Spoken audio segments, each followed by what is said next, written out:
मोठा योग आलेला आहे। आम्ही वारकरी परिवार सेवाभावी संस्था महाराष्ट्र आपले संस्थापक अध्यक्ष हरिभक्त प्रभूजी राम महाराज पांगरेकर आणि त्यांच्या जोडीला पुन्हा कीर्तनकार हरिभक्त प्रभूजी मिरदुळे सर हे जिल्ह्याच्या बॉडीवर आपण त्यांची नियुक्ती केली आणि त्यांचं कार्य आणि कीर्तन हे खूप सुंदर आहे आणि त्याचे काम करण्याची कौशलता आहे म्हणून आपण त्याची निवड केली। आपला जिल्हा आता सर्व महाराष्ट्रामध्ये पहिल्या प्रथमच येईल।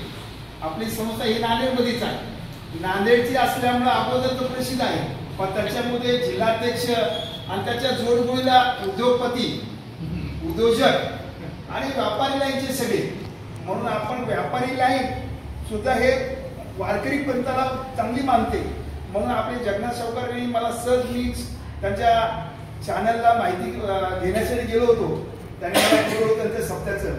आता त्याच्यामध्ये जास्त मी मला एक विनंती केली, सावकार थोडं आमच्या कार्यक्रमाला या, तुमची उपस्थिती आहे। सावकारने दोघांनी आणि त्या ठिकाणी पंढरपूरला आले आणि आमच्या वारीमध्ये सगळं जे आमचा भूमिपूजन कार्यक्रम होता त्यामध्ये पायी वारीमध्ये पूर्ण फिरली, नगर प्रदक्षिणा दोघांनी केली आणि नगर प्रदक्षिणा हा कार्यक्रम पटल्यानंतर आणि त्यांच्या स्वखुशीनं या भूमिपूजनच्या सोहळ्यासाठी 1 लाख रुपये दिले आणि त्यांच्यामुळे आज 4थी वेळेस आहे त्याच्या घरी आम्हाला येण्याची। म्हणजे असा आम्हाला उद्योजक आणि हे वारकरी हरिभक्त प्रभूचे गुरुवरे याच्यामुळे हा कार्यक्रम आपल्या जिल्ह्यामध्ये आणि त्याच्यामध्ये आता आमच्या जिल्हा सचिव म्हणून आपण याची निवड केलेली आहे। तर दिसायला लहान आहे पण त्याची बुद्धी फार महान आहे।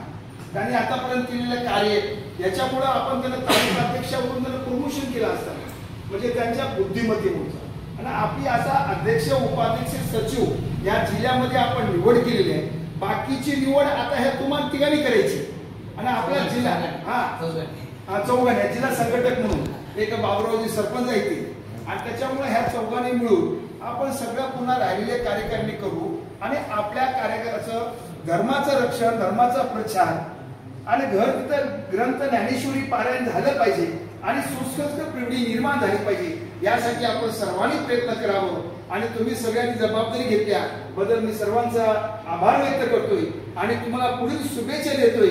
ईश्वर तुम्हाला अशी सद्बुद्धी प्राप्त व्हावी आणि या बुद्धीमध्ये पुन्हा वाढ व्हावी आणि धर्माच्या कार्यासाठी धर्म प्रचारासाठी आपण सगळ्यांनी जास्तीत जास्त संख्येनं कशा प्रकारे आपल्याला माणसं जुटता आले पाहिजे, आपल्या धर्मशाळेसाठी कशा प्रकारे मदत करता आली पाहिजे।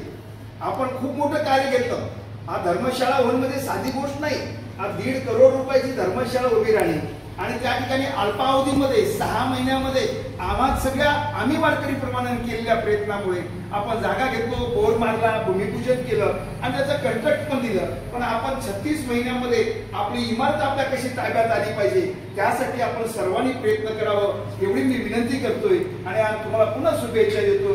जय हिंद।